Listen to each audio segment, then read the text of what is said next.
Welcome to Blood in the Snow Radio, where we give you the latest news and interviews with the best in Canadian genre cinema. Here are your hosts, Robert Bellamy and Festival Director Kelly Michael Stewart. Bits Radio is back on the air. I'm one of your hosts, Rob Bellamy, and Kelly is not here yet.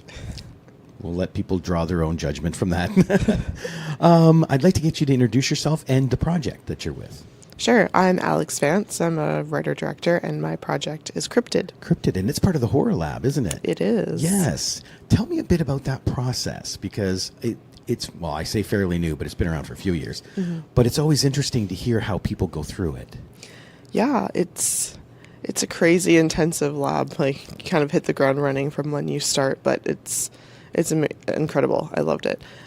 First day, we kind of have a pitch practice where we go through our slides and just get a feel for the stage. And then right after that, there's panels. So all day we're in panels. And then the second day is pitching. And then I think there are panels after the pitching. My brain is starting to turn to mush because I've had so many meetings. And then the third day we have the panelists and / mentors talk to us for 2 hours in groups of 4. And we can talk about their careers or have specific questions about our projects or our pitches. And then after that, we have one-on-one meetings. So we had 12 meetings for each 20 minutes each with, I think we did it 3 times. We took 1 or 2 breaks. I can't remember. Wow. It's a lot.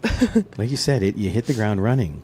Yeah. But it's basically, hopefully from start to finish, you are ready to pitch your project to some execs. Yeah, definitely. Yes. And how has that worked with Cryptid? Oh man, it's been really eye-opening because I also started it's a feature film, but I originally concepted it as a short. And so a lot of feedback that I've been getting is to kind of, skip that short and go right to the feature just because I have done a lot of shorts already. And, if I'm applying for funding and I get funding, maybe put that towards, the feature version instead, which I'm, taking to heart. But we'll see how the cards lay out after this and what opportunities arise. But so what is Cryptid? Let's do the pitch. Yes. All right, here we go. The logline is, mixed Métis woman, romantic night turns monstrous when a stranger's bite awakens an ancient hunger within her. Oh, so okay. Essentially it's a woman who gets possessed by a Kamuwachik, which is a Métis cannibal spirit. And it is kind of flares up and bubbles up with feminine rage. So when she kind of feels this feminine rage, the monster kind of takes hold of her, and she ends up killing and eating the awful men in her neighborhood and community. So this is almost vigilante type stuff. A little bit. It's revenge. Community service. Yes, exactly. I guess don't pitch it that way, but yeah. Hey, everyone loves a good revenge story, right? Right. It was inspired by, I parallel her monster transformation to my experience being pregnant. I had a very tumultuous pregnancy. I was very sick, very exhausted. And then when I kind of came out of that, the cravings and the hunger was very crazy. And I thought, pregnancy is a violent transformation, kind of like being possessed by a cannibal spirit. So I constantly relate it, yes. Yeah. I do get your comparison. I guess I was being facetious there, and I apologize. No. But yeah, I do understand what you mean, because the pregnant body does go through massive changes. Mm-hmm. So I could see the connection there. Mm-hmm. Now, if you do get your funding for this, what do you picture? Is this a feature? I guess you said it was a feature, mm-hmm. But would this ever be considered a show you could turn it into? Or is it a kind of a story, a set story? Yeah, I think I'm very driven to the main character's story and her arc and her transformation, and I feel like that is and can be encompassed in a feature film. Though I'm not gonna say no to anything if people think this might be interesting for a series, and maybe there's an anthology of different women going through this transformation and how it takes a hold of their emotion and what that looks like, then that might be interesting to explore as well. Modern Crow. Yeah. Oh.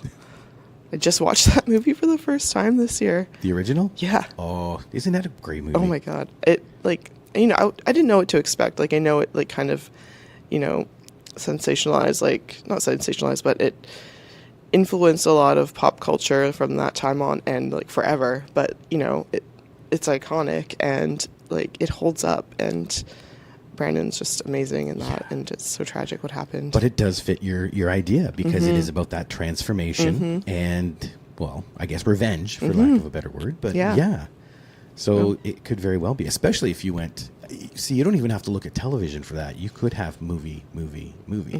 Sequels, Yeah. Make that sequel money. Exactly. So what made you decide to make this project now?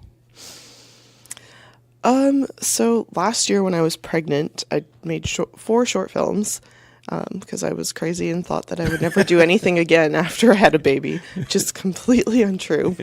Women can do anything. Mothers can do anything. Parents can have lives, especially mothers who, you're expected to be like the primary caregiver. But, I am a creative, and if I don't do this, then I just feel awful about myself. So stereotypes are only stereotypes because people let them be.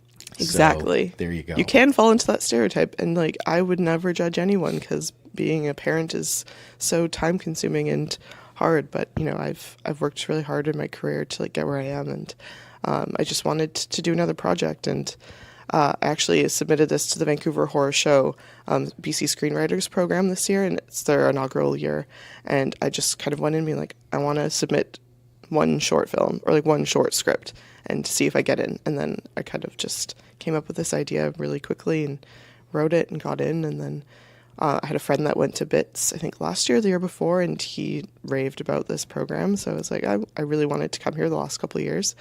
So I applied with this, like not having a feature script ready yet, but I had a pitch package and I had an outline for the script, and I got in. So I just kind of rushed to like write that first draft. So is this your first time at BITS? It is. What are your thoughts so far? Oh my gosh, it's so much fun. Like I've been to a couple screenings, and the work is incredible, and everyone's just so friendly, and I love horror films, so I'm in good company. But yeah, and I'm not really out in Toronto much because I'm from Vancouver, but I'm really happy to be here and get to meet so many awesome people. And you meet people in the business. I think that's what I love about this festival more than others, is that anyone you bump into or talk with or anything, their films. Like their films are either in it, or they've been in it, or they want to be in it, and you communicate film.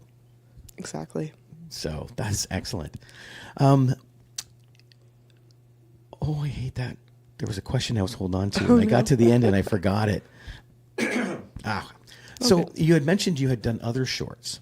Do you have any short ideas coming up, or are you just now focused on the feature? Oh, what's funny? So I did the roundtables yesterday with, the different distributors and, like Purple Dog and all that. And I met Louis from what's it called? Found TV. Sorry, my brain's a little slow today. And, he was talking about found footage. It's so cheap to shoot, and, there's such a market for it. And I was just like sitting there thinking, I'm like, because I had been concepting another like short film with like a collaborator of mine, and a friend of mine will direct, and I usually write and produce. And I texted him, I was like, we're not making a short. We're making a found footage feature. We were talking about that last night. Oh, really? Yeah. Yeah. Right. Yes. We did. And see, those can be so much fun, because a lot of times, at least the ones I've worked on or seen, a lot of the script is just formulated, and they make it up as they go, which brings a lot of surprises. And do you have that kind of thought in mind, or do you have a script that you might want to follow? I think I would kind of have a rough script, just like, I just listened to a podcast, it's called What Went Wrong, about, they talk about just like how hard it is to get movies made, let alone a good one. And they talk about the Blair Witch Project. And I knew like bits and pieces of how that movie came together, but listening to the whole story, it was just, holy crap. Like, it's crazy how that spiraled. And, there's a lot of thought that went into it, but, the fact that they just had like this big story outline and had improv actors go and do it and just knew those like beats to hit. You're really relying on your actors to be great improvisers. So it'll depend on like who we think we can get for cast, but I would like to kind of write out that kind of story arc and have those pivotal plot points to get to. But, you don't have to be like, if you want it to feel naturalistic and real, then, maybe not having everything super scripted is the way to go. Yeah, I find Blair Witch on the far end of the improv scale. You know, I'm with you. I'm going to have a bit more of an idea of the story, and people are going to be well versed in the universe, and then you can improv. But yeah, Blair Witch took a lot of chances. Oh, for sure. Now, it paid off. Oh, yeah. But I think that might be a luck thing. Yes. Right place, right time, and exactly. And they kind of broke the genre again, you know, so they could make any kind of mistakes they wanted. If they did that same thing now, it would be ripped apart. Oh, for sure. So, like you said, right time, right place. But at least you have an idea going in, and that's the best part. And now there's like a built-in audience for that. You know, whether or not they're going to love it or rip it apart, they're going to watch it either way. So, you know. And I will give you one piece of advice that was given to me. Jack Smith, he did a found footage film called, I'm looking at the cover right now, but I can't remember the word. Infuriation? Something like that. But he said while they're filming it, the toughest thing is you can't score it. So you have to find creative ways to add music to your scenes. And he did a couple really creative ways. So that's just, I want to throw that out there. One thing to keep in mind, because you're right. You watch a movie without scoring and it seems so boring. So you got to get creative.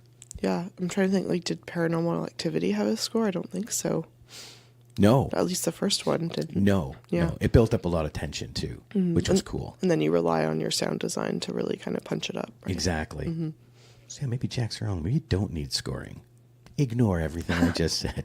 Hey, but you know, you can have like a radio come on or like a TV like come on and like play in the background. That's kind of what he did, yeah. You know, that diegetic sound that just feels natural. Yeah. But congratulations on that. Congratulations on getting on the lab. Thank you. Because, like you said, they are intensive. So. Yeah, and I applied twice before I could get in. So. Oh, really? Yeah, I did. But you got in and officially graduated Wednesday, right? Yes. Yes. Got my plaque and everything. Well, good luck on that. And thank you so much for being here. And we hope to have you back again soon. Yeah, I'd love to. Thanks. Thank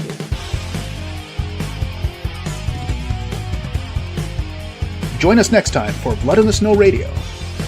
Bits Radio is a production of Three Evil Cats Productions in association with the Blood in the Snow Canadian Film Festival. For more information and to listen to other episodes, visit bloodinthesnow.ca and tweet us at BitsFilmFest. Music by Jan Gorman, produced and edited by Kelly Michael Stewart.